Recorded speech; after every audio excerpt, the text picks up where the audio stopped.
नाज़रीन आदाब, मैं हूं मोहम्मद जावेद खान, आपके साथ TV8 पर ताज़ा तरीन खबरें लेकर हाजिर हूं। वक्फ एक्ट पर AIMIM के रुकने पार्लियामेंट असदुद्दीन ओवैसी कहते हैं ये हमारी पार्टी और all India Muslim personal law board के वक्फ रहा है कि ये काला कानून गैर ऐनी है क्योंकि ये बुनियादी हुकूक की खिलाफ वर्जी करता है। हम आज के उबूरी हुक्म को मोहतात अंदाज में देखते हैं क्योंकि इस कानून में 40 से 45 तरामीम हैं। इस कानून में ऐसी दफात जो वक्फ को कमज़ोर करती हैं और इसके खिलाफ एहतजाज जारी रहेगा। ये कानून वक्फ को बचाने के लिए नहीं बल्कि इसे तबाह करने के लिए है। हम all India Muslim personal law board के एहतजाज की हिमायत करेंगे।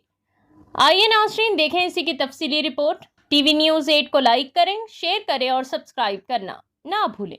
की तरफ से जो टिप्पणियां निकल करके सामने आई और वक्फ बाय यूजर को लेकर के जो तमाम संदेह थे और कहीं ना कहीं सरकार के 2 प्रोविजंस पर 7 दिन की रोक, किस तरीके से देखते हैं सर इसको? देखिए, सुप्रीम कोर्ट ने इंटरिम रिलीफ दिया। हमारी पार्टी का और all India Muslim personal law board का ये स्टैंड रहा है कि ये पूरा कानून काला कानून है, ये अनकॉन्स्टिट्यूशनल है। इसलिए अनकॉन्स्टिट्यूशनल है ये कि फंडामेंटल राइट्स को वायलेट करता है, चाहे आर्टिकल 14 हो, 15 हो, 25 और 26, 29 हो। तो ये जो इंटरिम ऑर्डर है, इससे हटकर हम इसको कॉशियसली देखते हैं। क्यों देखते हैं? क्योंकि इसमें करीब 45-48 अमेंडमेंट्स हैं।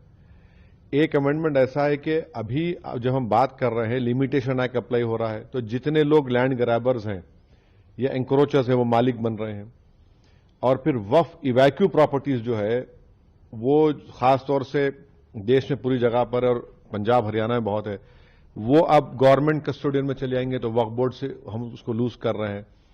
तीसरा यह है कि सेक्शन 2 में जो ट्रस्ट एक्ट है, जो सुप्रीम कोर्ट ने जजमेंट में कहा था कि वो वक्फ की प्रॉपर्टी है, गवर्नमेंट ने सेक्शन 2 के जरिए पूरे ट्रस्ट को निकाल दिया वक्फ से। और इसका पहला फायदा होगा देश के सबसे बड़े दौलतमंद आदमी को, जिसने खोजा ऑर्फनेज पर अपना घर तामीर किया था, जिसका केस अभी सुप्रीम कोर्ट से है, तो सेक्शन 2 से उसको फायदा होगा। पूरे जो वक्फ जो ट्रस्ट है उसको ट्रस्ट है बोल के वक्फ से निकल जाएंगे। चौथा यह है कि ये 5 साल का प्रोविजन है। कौन तय करेगा कि 5 साल से प्रैक्टिसिंग मुसलमान है? और अगर कोई महिला होगी तो उसका कौन तय करेगा? और जब वो 5 साल तक मुसलमान के वक्फ को नहीं दे सकेगी, दूसरे धर्म को दे सकेगी, तो ये तो नुकसानदेह है। फिर गवर्नमेंट ऑफ इंडिया ऐसे रूल्स बनाएगी जिससे वक्फ कमजोर होगा, वो फेडरलिज्म का भी वायलेशन होगा। कलेक्टर आज भी किसी मुतवल्ली को ऑर्डर दे सकता है कि भैया आप इस तरह का काम करो जो उस मुतवल्ली और उसके वाकिफ के खिलाफ होगा। अगर नहीं सुनेगा तो जेल को जाएगा। तो इसमें ऐसे कई प्रोविजंस है, सेक्शंस हैं जो वक्फ बोर्ड को खत्म कर रहे हैं। तो एक लीगल बैटल तो हमारी कंटिन्यू रहेगी, हमारा प्रोटेस्ट भी कंटिन्यू रहेगा, क्योंकि सवाल सिर्फ पूरे लॉ के खिलाफ हम लोग हैं जो अनकॉन्स्टिट्यूशनल है और ब्लैक लॉ है, जो वक्फ को बचाने के लिए नहीं लाया गया है, जो वक्फ को लूटने के लिए, वक्फ को बर्बाद करने के लिए, छीनने के लिए लाया गया है। माननीय उच्चतम न्यायालय ने यह भी कहा कि ज्यादा पिटिशंस आई हैं उनको कहीं ना कहीं वो एक तरीके से दिखाई देती हैं, एक ही बात पिटिशन में आती है, तो कुछ पिटिशंस को सुनने की बात कही गई है।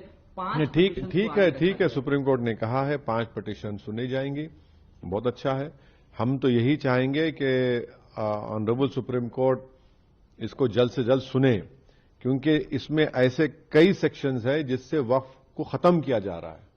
और हम उम्मीद करते हैं कि सुप्रीम कोर्ट इस पर सुनवाई करेगा और एक कंटिन्यूस बेसिस पर फ्यूचर में सुनवाई होगी। सर, वक्फ कानून के लागू होने के देखा कि देश के कई हिस्सों में हिंसक प्रदर्शन हुए, पश्चिम बंगाल से ज्यादातर तस्वीरें देखिए हिंसा जो हो रही है हम उसका कंडेम करते हैं, चाहे वो एक हिंदू धर्म के बाप बेटे का मॉब लिंचिंग हो या फिर एक मुसलमान की पुलिस फायरिंग में मौत हो। मगर सरकार ने यह कानून क्यों लाया? आपने इस तरह का कानून बनाकर भारत के सोशल फैब्रिक को वीक कर दिया। आपने इस तरह का कानून बनाकर भारत की जनता को पैगाम दिया कि हिंदू धर्म के एंडोमेंट बोर्ड, बौद्ध धर्म के, जैन धर्म के, सिखों के गुरुद्वारा प्रबंधक कमेटी के लिए एक कानून होगा और मुसलमानों के लिए अलग कानून होगा। یہ آپ نے کیا نا کام, سرکار نے کیا کام کہ آپ نے بتایا, یہ نفرت کی مثال آپ نے, ڈسکرمنیشن کی مثال آپ نے قائم کی ہے. ہم تو کہہ رہے تھے پارلیمنٹ کے اندر جوائنٹ ورکنگ کمیٹی میں, ہم نے ٹائسن نوٹ بھی دیا. یہ تو سرکار کی ذمہ داری ہے. سرکار کی اس غلط فیصلے کی وجہ سے آپ ٹارگٹ کر رہے ہیں مسلمانوں کے ایمان کو, مسلمانوں کی مسجدوں کو, درگاہوں کو, امام باڑوں کو.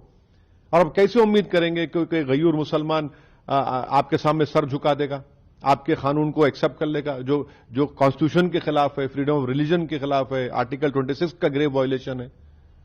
کل سی جے پر چنتا ویکت کی تھی جس طریقے سے ہنسا ہو رہی تھی سر, اور کہیں نہ کہیں اب آگے کس راہ پر دیکھتے ہیں اس قانون؟ دیکھیے ہم وائلنس کے خلاف تھے, ہیں اور رہیں گے, مگر پروٹیسٹ ہمارا ادھیکار ہے. ہم جنتا کے درمیان میں جائیں گے, اپنی بات کو رکھیں گے, پروٹیسٹ ہوگا. آل انڈیا مسلم پرسنل لا بورڈ نے جو پروٹیسٹ کا پروگرام بنایا ہم اس کی سپورٹ کرتے آئے, سپورٹ کریں گے. ہیومن چین کا انہوں نے اعلان کیا, ایک ڈیٹ کو ہیومن چین ہوگی, ایک تاریخ کے دن کوئی ڈیٹ اناؤنس ہوگا جس میں 10 منٹ کے لیے لائٹ بند ہوگی. مہیلاؤں کا پروٹیسٹ ہوگا. پروٹیسٹ تو ڈیموکریسی کی روح ہے بھائی, ورنہ اگر پروٹیسٹ نہیں ہوگا تو پھر ڈکٹیٹرشپ رہ جائے گی, پھر جمہوریت کہاں رہے گی, لوکتنتر کہاں رہے گا. پروٹیسٹ پیسفل ہونا چاہیے اور پیسفل ہوگا انشاءاللہ. مجھے معلوم ہے آپ کو شہر حیدرآباد میں MJQ فائن ورکس, جہاں پر آپ اپنے گھروں کو خوبصورت بنانے کے لیے اسٹین لیس اسٹیل ریلنگ کے کام کرا سکتے ہیں, جہاں پر آپ کو رولنگ شٹر, اسٹین لیس اسٹیل پلرز اور بھی بہت سارے اسٹین لیس اسٹیل کے کام دستیاب ہے. ہمارا پتہ ہے اویسی نگر, عنبر پیٹ, حیدرآباد. کانٹیکٹ کریں سید واحد صاحب کو 9963683326.